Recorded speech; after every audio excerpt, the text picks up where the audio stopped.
Assalamualaikum warahmatullahi wabarakatuh. Perkenalkan, nama saya Muhammad Taki Azrat Saputra dari 11 MIPA 3, ingin menjelaskan tentang Nabi dan Rasul Allah Subhanahu wa Ta'ala.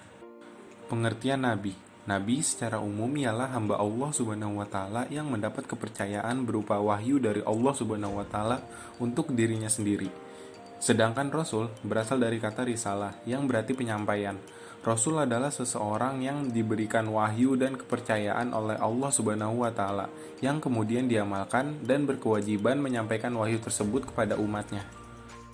Bersama Nabi dan Rasul, yang pertama ialah merupakan utusan Allah Subhanahu wa Ta'ala. Yang kedua, merupakan seorang laki-laki. Yang ketiga, tidak memiliki sifat tercela, karena dari lahir memiliki sifat terselamatkan dari dosa. Dan yang terakhir, memiliki sifat-sifat wajib Rasul. Selanjutnya, sifat wajib Rasul. Yang pertama, sidik, yang artinya benar. Dan yang kedua, amanah, dapat dipercaya. Yang ketiga, tablik, menyampaikan. Yang keempat, fatonah, yang artinya cerdas. Berikutnya, sifat mustahil Rasul. Pertama, kizib, bohong. Kedua, khianat, tidak dapat dipercaya. Ketiga, kitman, menyembunyikan wahyu. Keempat, baladah, yang artinya bodoh.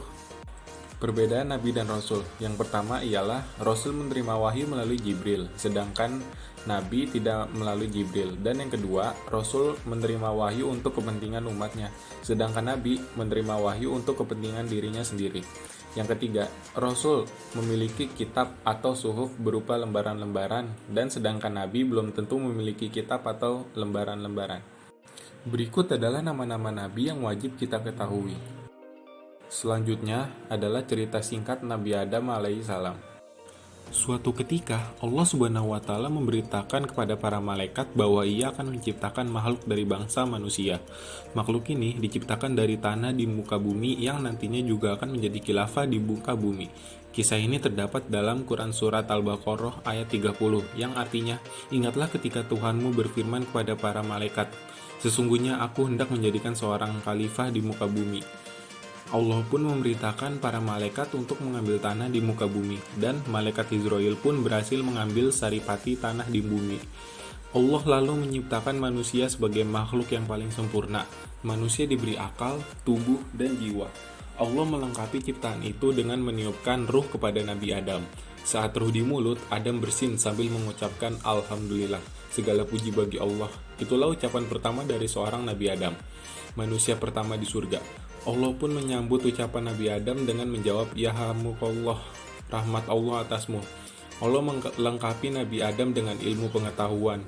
Para malaikat pun diminta untuk bersujud sebagai bentuk penghormatan kepada Nabi Adam. Saat semua malaikat bersujud, ada makhluk berupa iblis dari bangsa jin yang menolak untuk bersujud. Iblis pun menolak untuk bersujud karena dia merasa lebih baik dari manusia, karena diciptakan dari api. Mendengar jawaban itu, Allah lalu mengusir iblis dari surga. Nabi Adam pun berdiam dan hidup di surga selama beberapa waktu. Suatu ketika, Nabi Adam merasa kesepian dan Allah pun menciptakan Hawa untuk menemani Adam. Adam pun menikahi Hawa dan mengizinkan mereka berdua tinggal di surga dengan syarat tidak mendekati pohon kuldi. Bertahun-tahun Adam dan Hawa mematuhi aturan itu, hingga setan perlahan terus mencoba merayu mereka dengan tipu daya. Tipu daya mereka berhasil. Nabi Adam lalu memetik buah pohon tersebut dan memakannya bersama Hawa. Namun, setelah itu Adam dan Hawa langsung dihinggapi rasa bersalah dan aurat mereka tiba-tiba terbuka.